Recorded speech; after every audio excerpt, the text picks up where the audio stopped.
Hello, I'm John from the Turnip House. Up here in the Damara Hills we have a tea room and craft workshop. Our lunch menu is very simple: soup, cake, tea and coffee and scones. It's surprising how nourishing and satisfying a lunch like this can be. It's vegetarian, contains loads of your fibre a day and is low in fat. Over the next few weeks I'm going to share with you some of our recipes to make two of our most popular soups and one of our classic cakes. On week 4, as the weather gets a bit better and the growing season begins, Elaine is going to show you how to sow and care for herbs and other vegetables. So this is week 1 and I'm going to teach you great golden vegetable soup. Now we occasionally get crestfallen looks from new visitors to the workshop who say, "Only soup?" And we understand that. There is more to life than soup.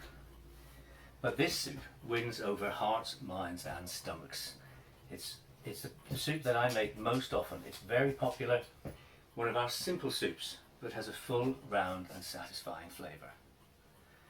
So, to the ingredients.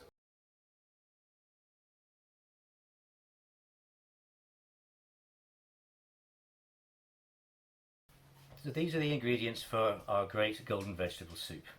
A little bit of vegetable oil, rapeseed or sunflower will be fine, some pepper, a medium or large carrot, 2 medium or large carrots, a large stick of leek, try and get as much green on as you can because it adds to the flavour, 2 potatoes, a large onion, about 1/4 of a head of celery, table celery rather than soup celery, 3 vegetable stock cubes and some spices, turmeric, paprika and nutmeg, and some lentils.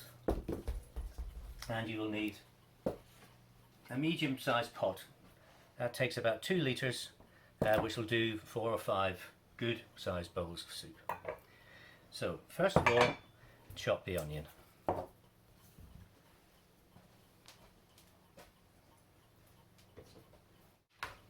I like to chop the vegetables quite fine for this, but if you're blending your soup afterwards, then you don't need to worry so much.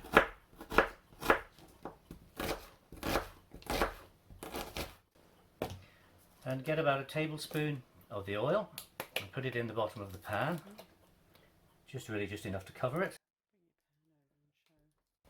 just like that, and then add the onions to the pan,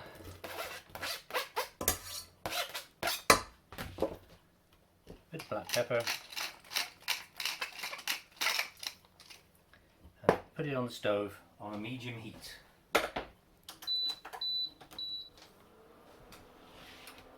And then while that's cooking, you can prepare the rest of the vegetables. Again, I like to cut them into smallish, even-sized squares. It makes it nice to eat and it makes it visually quite appealing. But as I said before, if you're going to blend it, then you don't need to worry so much about this because it'll all be smooth at the end anyway. So first the carrots. Keep an eye on the soup while you're chopping the other vegetables and the onions. You're aiming for them to be soft and slightly brown at the edges.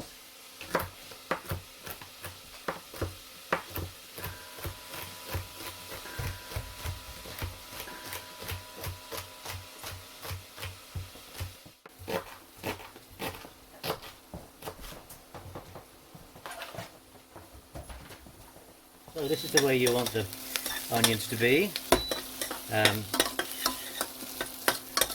going translucent, and you can quite an aroma, and also you can begin to see little brown specks. Once it's looking like that, you can begin to put in your other veg, just all at the same time.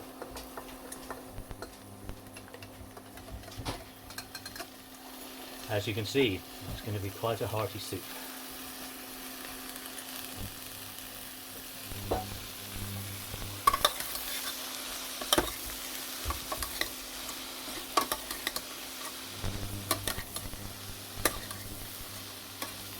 And add some water. I do it from the kettle, just to save a bit of time. To about 5 centimeters from the top of the pan to give you a little bit of room for maneuver, and just bring that to the boil and gradually add the rest of your vegetables. So while the soup is cooking, I'm going to show you how I make our wheaten scones. The secret ingredient is Morton's wheaten bread mix. If you ever see it, buy it, because it's wonderful stuff.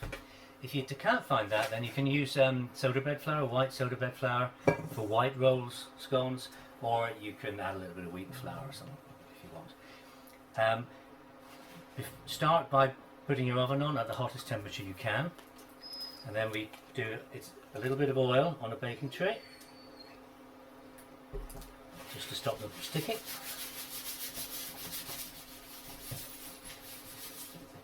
And about 200 grams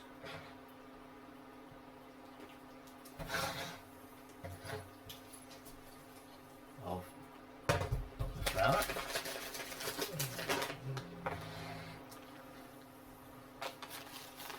This should make about 8 scones, which is 2 each for 4 people. Now, I know you'll all know that traditional scones would use something like buttermilk, but we don't. 2 reasons. One is we try to do a vegan lunch menu. The other one is that they work perfectly well with a little bit of oil and water. Now, they don't keep very well, but then they don't need to, because you'll find they're gone before you need to stir them. So a little bit of cold water.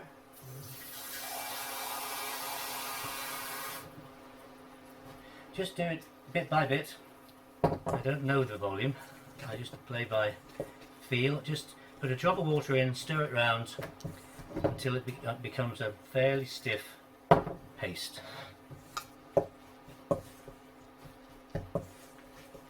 Just so that you can spoon it out onto the baking tray. So maybe a splash more.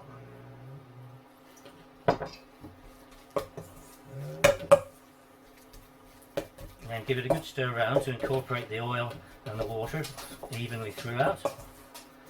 And then you can use a spoon, or I use my finger.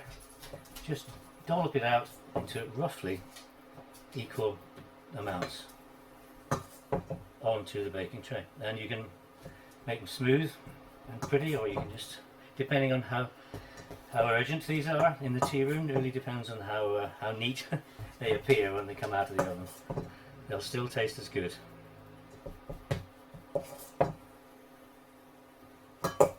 And obviously more flour will give you more scones or bigger scones. It's your choice.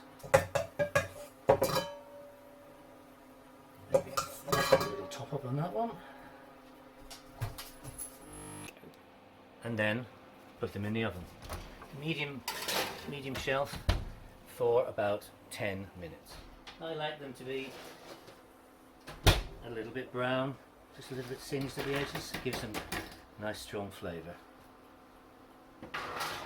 And if you time it right, you'll be able to get the scones and the soup finished at about the same time, so you'll have hot wheaten scones with your soup. And then just maybe a little dab of butter for those that like it, or they also go very good dipped in olive oil, or any kind of oil. And there we go. So that's ready for the soup. So the soup's been boiling for about 30 minutes.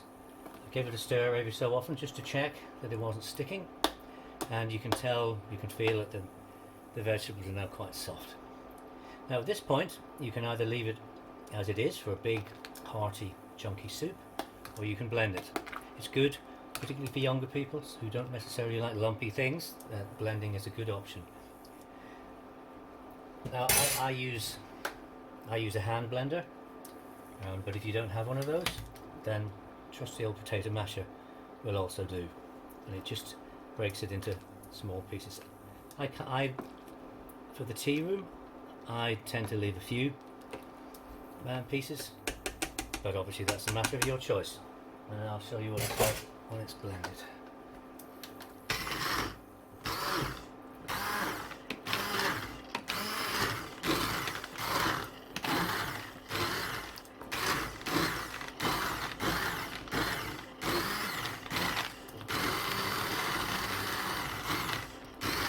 you can stop blending whenever you like, just whenever you reach the consistency that you fancy. And that's your soup.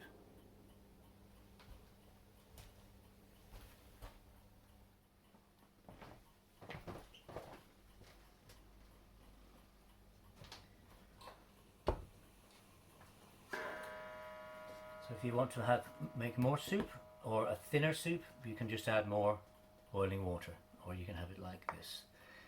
Sometimes it's more golden than others, depending on how much of the nice green leek you've got in it. And obviously you can vary the proportion of the vegetables to suit your own family's taste. So you will get 5 good bowls that size out of a saucepan of that, and that with nice buttered scone is good food. So that's it for this session. I hope you got something useful out of it. Thanks very much for watching. Next week I'll be doing another soup, one of our more interesting soups, but no less wholesome and enjoyable. Thanks again, and see you then. Bye.